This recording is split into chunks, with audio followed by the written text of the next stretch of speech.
The bitch came back the very next day. Oh, the bitch came back. Thought she was a goner, but the bitch came back. She couldn't stay away. Bonjour à toutes et à tous. Aujourd'hui, nous allons faire une vidéo spéciale à propos de Douglas Murray. Ça a été demandé par Johan Denis sur la page d'Alibor, donc de Psyo, sur la page Facebook, hein, je précise. Et il m'a demandé de parler donc de cet anglais parce qu'il est vraiment anti-woke et bon, ça peut se comprendre ici, franchement, je vous le dis directement. Moi qui vis en Angleterre, je comprends totalement son point de vue parce que ça devient vraiment très très grave ici. J'en reparlerai dans d'autres vidéos, d'autres faits qui ont eu lieu ici en Grande-Bretagne et qui ont toujours lieu, et des droits qui sont donnés à des minorités qui ne devraient pas l'être s'ils veulent être intégrés. Mais bon, au-delà de ça, nous allons donc parler de ce Douglas Murray. Bonjour Yana, tu viens parler avec moi de Douglas Murray? Tu sais pas qui c'est pas grave, tu vas apprendre. Donc voilà, nous allons commencer. Alors, pour parler de Douglas Murray, on va se référer à Wikipédia. Vous savez tous comment fonctionne Wikipédia, donc pas la peine d'en parler plus que ça. Et donc, je sais que le gars, il a des vidéos. Attendez, je regarde juste un truc. Désolé. Il a aussi des vidéos sur YouTube, donc n'hésitez pas à taper sur YouTube Douglas Murray. Vous allez trouver des vidéos. Et donc, ce gars, en fait, parle du wokisme. Et il y a de quoi parler de wokisme ici en Grande-Bretagne. Parce que franchement, je peux vous dire qu'on est en plein dedans. Donc, c'est parti. C'est parti, mon kiki. Oui, bon, je vais arrêter avec ces conneries-là. Douglas Murray est un écrivain anglais, donc. Il est né le 16 juillet 1979 dans le quartier d'Hammersmith, à Londres, et il est écrivain, journaliste et commentateur politique britannique. Il a dirigé le Center for Social Cohesion de 2007 à 2011 et a été directeur associé de la Henry Jackson Society. Murray exprime régulièrement à la télévision ses pensées et ce qu'il a à dire, ainsi qu'à la radio, par un point de vue néoconservateur. Donc j'aime pas trop ce mot néoconservateur, tu sais. C'est le mot néo qui me dérange. Mais enfin bon, c'est Wikipédia. Connu notamment pour ses critiques envers l'islam, et il y a de quoi, parce qu'il y a déjà certains points de la charia qui sont autorisés ici en Grande-Bretagne, oui, absolument. Déjà au point de vue divorce, pour les musulmanes, elles ne peuvent pas divorcer sans que le mari soit d'accord ou un imam donne son approbation.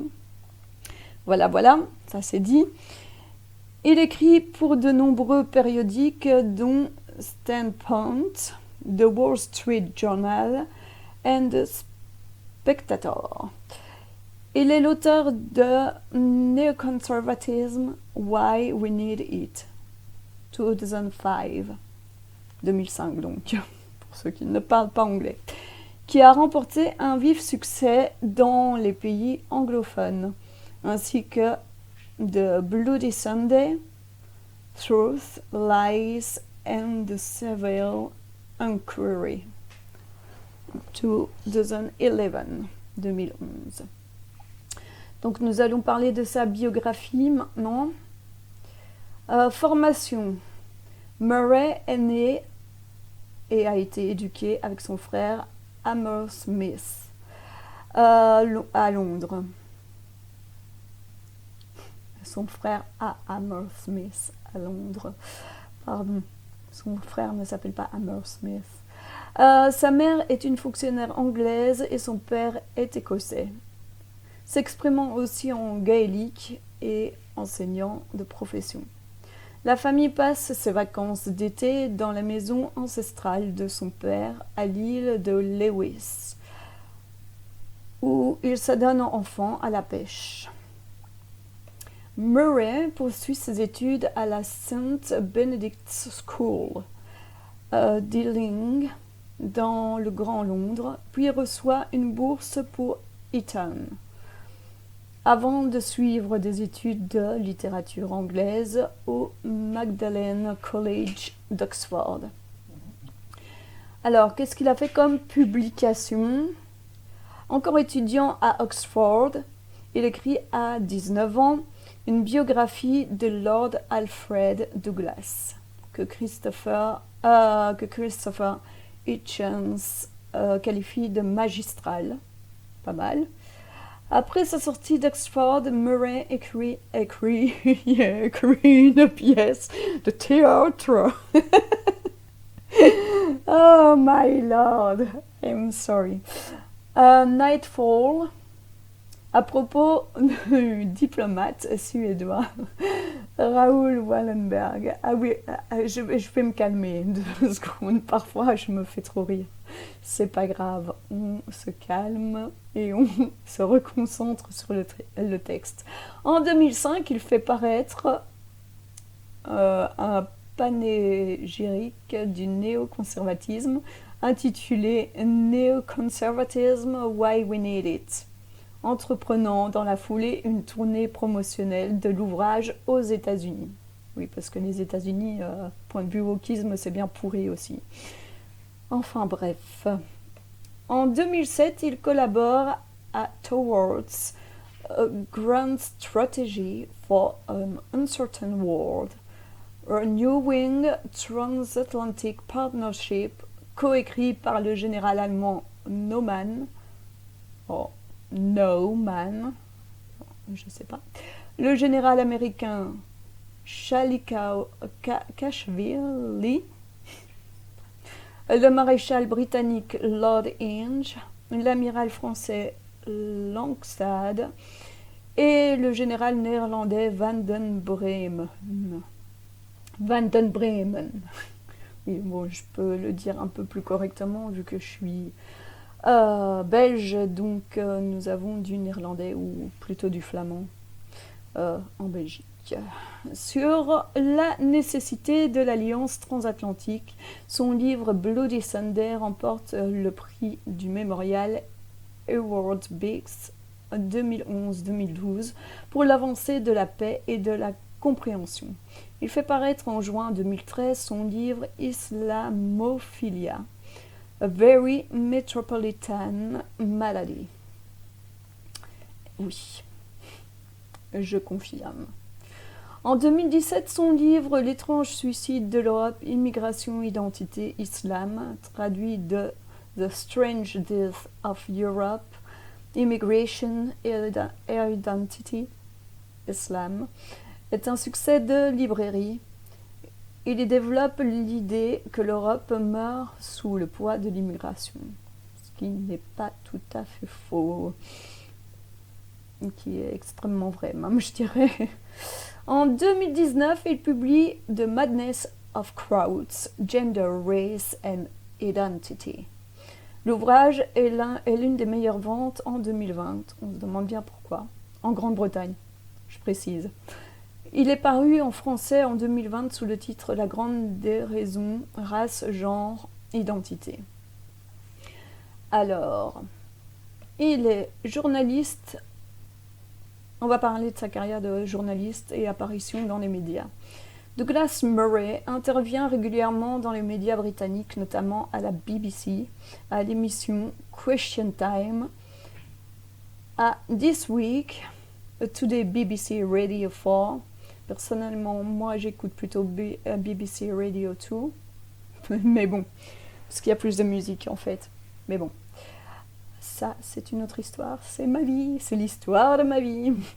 The Big Questions ou encore The Daily Politics, où il émet l'opinion que la nation de multiculturalisme n'est pas à confondre avec celle de multiracialisme. Douglas Murray écrit aussi pour The Guardian et pour Standpoint. Il est chroniqueur régulier de The Spectator depuis 2012. Son point de vue sur l'islam. Sûrement le point de vue de beaucoup de personnes ici.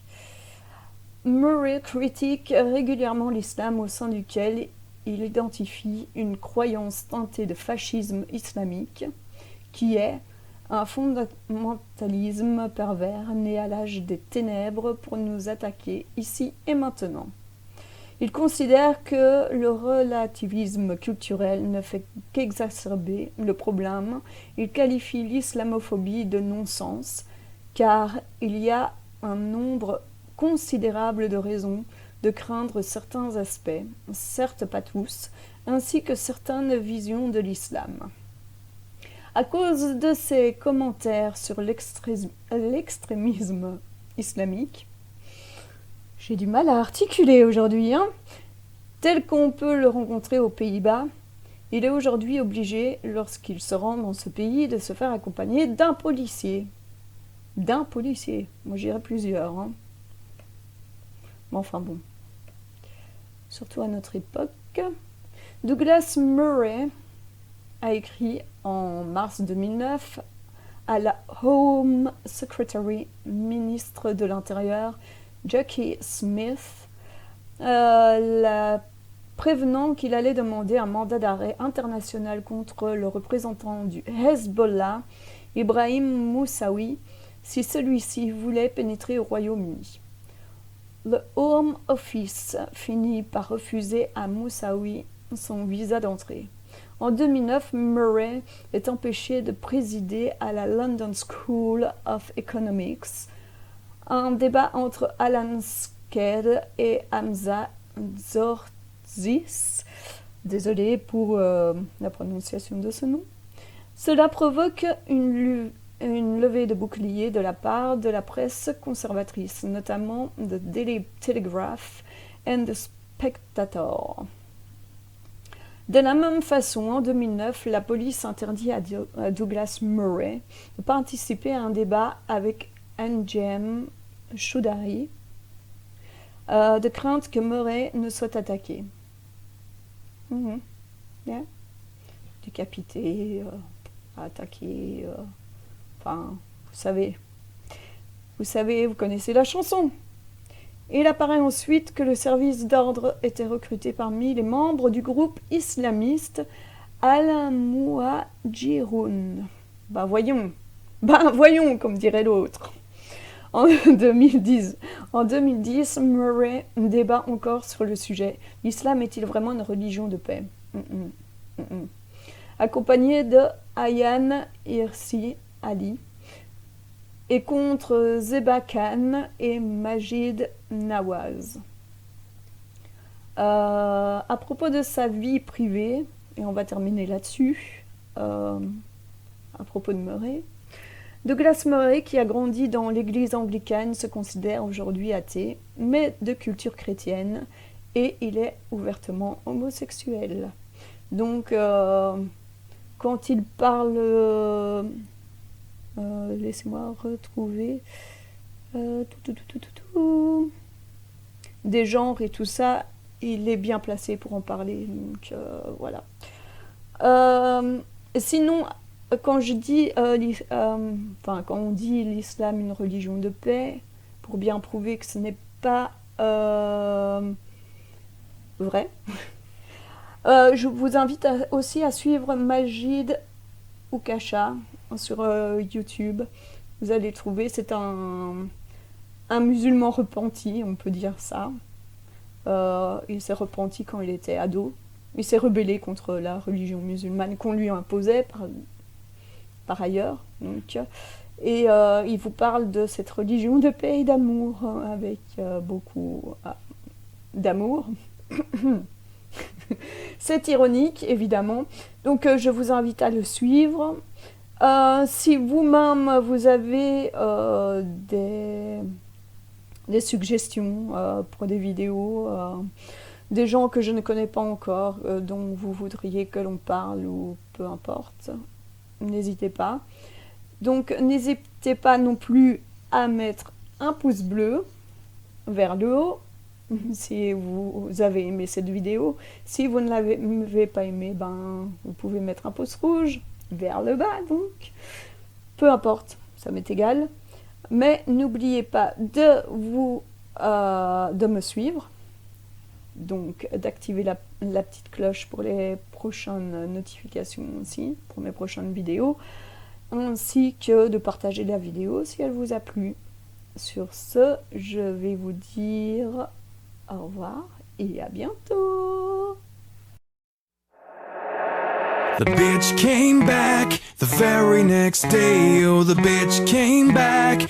Thought she was a goner, but the bitch came back. She couldn't stay away.